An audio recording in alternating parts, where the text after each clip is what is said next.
Notre procès s'est ouvert hier du côté de la cour d'appel de Bobo-Dioulasso pour le compte des assises criminelles au pôle criminel de Gawa.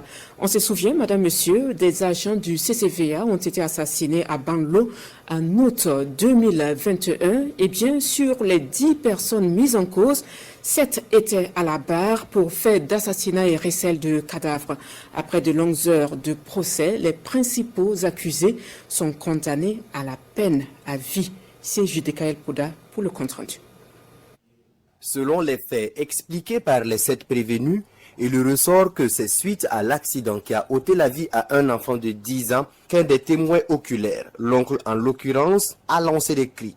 Du même coup, ce dernier s'est armé d'un pistolet de fabrication locale et a poursuivi avec ses pairs les 3 agents du CCVA.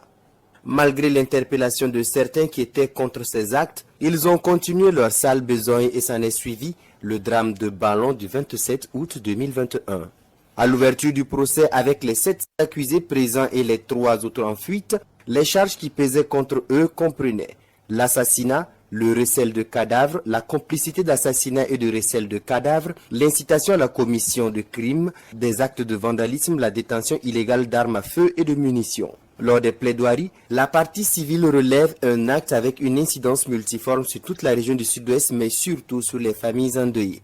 Pour la défense qui a plaidé coupable pour certains, il faut que ce procès soit un cas d'école, mais demande pardon pour les autres afin d'édulcorer leur peine. Après la réquisition du procureur, la sentence tombe. 5 des accusés sont condamnés à vie, dont les 3 fugitifs. Une personne est condamnée à 5 ans de prison ferme et une amende de 1 million de francs CFA ferme. Un autre écope de 36 mois de prison et de 300 000 francs CFA d'amende, le tout ferme. 3 des prévenus ont été purement et simplement acquittés. Au titre des dommages et intérêts, il est demandé pour chaque famille 50 millions de francs CFA, 1 million de francs CFA pour la réparation du véhicule et 5 millions pour les frais exposés et non compris dans les dépenses.